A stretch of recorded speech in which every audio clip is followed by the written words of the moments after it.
এই মুহূর্তে আছি আমরা মোহনবাগান ক্লাব টেন্টের সামনে।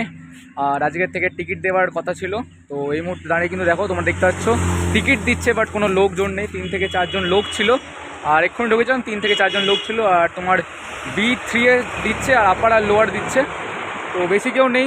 তো দেখা যাক কী হয়। আপাতত কালকে আজকের ম্যাচের ওপর ডিপেন্ড করছে যে কালকের লোক হবে কি হবে না। বাট এখন কিন্তু বর্তমানে দাঁড়িয়ে কিন্তু তোমরা দেখতে পাচ্ছ যে কোনো প্রকারের কিন্তু লোক নেই। 5 থেকে 7 জন মতন আমি দেখেছিলাম। তারপরে কিন্তু হয়তো আজকের ম্যাচ যদি জেতে মোহনবাগান, তাহলে হয়তো কালকে প্রচুর পরিমাণে ভিড় হবে। আর এটাও হতে পারে যে সল্টলেক স্টেডিয়ামে হয়তো আজকে অনেক প্রচুর পরিমাণে ভিড় আছে। আর যেহেতু আমি মোহনবাগান ক্লাবের সামনে দাঁড়িয়ে আছি, তো এখানে তো সেরকম ভিড় নেই। তো তোমরা যারা সল্টলেকে গেছো তারা কিন্তু অবশ্যই কমেন্ট করে জানাও যে সল্টলেকে কি কোনো ভিড় হয়েছে টিকিটের জন্য, তো সেটা কিন্তু অবশ্যই বলবে। আর আপাতত কেউ নেই প্রেডিকশান জিজ্ঞেস করার জন্য।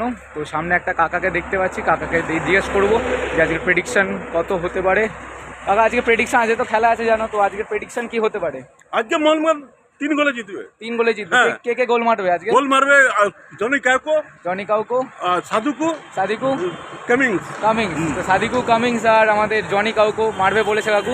তো দেখা যাক। আর এমনিতেও কোনো আজকে কিন্তু ভিড় নেই সেরকম, তো দেখা যাক কি হয়। আজকে জেতার পর কালকে হয়তো জয় মোহনবাগান। তো আজকের ম্যাচ আছে মোহনবাগান আর উড়িষ্যা এফসি। তো প্রেডিকশনটা বলো আজকে কি হতে পারে? আজকের মোহনবাগান জিতবে।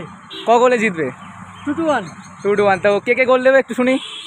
কামিংস আর পেট্রোস। তো জয় মোহনবাগান হয়ে যাবে। জয় মোহনবাগান। আজকের ম্যাচের প্রেডিকশন কি হবে বলো? আজকের ম্যাচের প্রেডিকশন 3-0। কে গোল মারবে?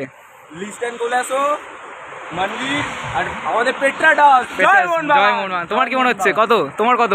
আমার মোটামুটি জিতলেই হবে। চলো, জয় মোহনবাগান। এফসি কাপে উড়িষ্যা আমাদেরকে 5-2 হারিয়েছিল, এই ম্যাচে আমরা হারাবো। সাবাস, এই কনফিডেন্সটাই চাই। বুঝতেই পারছো সবার কিন্তু অফিস থেকে শুরু করে এখন অফিসে ছুটিছাটা টুকটাক করে আসছে, আস্তে আস্তে লোক আসছে, তো টিকিট কাটছে সবাই। বাট অতটা ভিড় হয়নি আজকের। তো কালকে আমরা দেখবো কালকের কতটা ভিড় হবে না হবে সেটা কিন্তু কালকে দেখবো। তো অবশ্যই সাবস্ক্রাইব করতে ভুলবো না চ্যানেলটাকে, আর শেয়ার করে দেবো। চলো দেখা যাচ্ছে।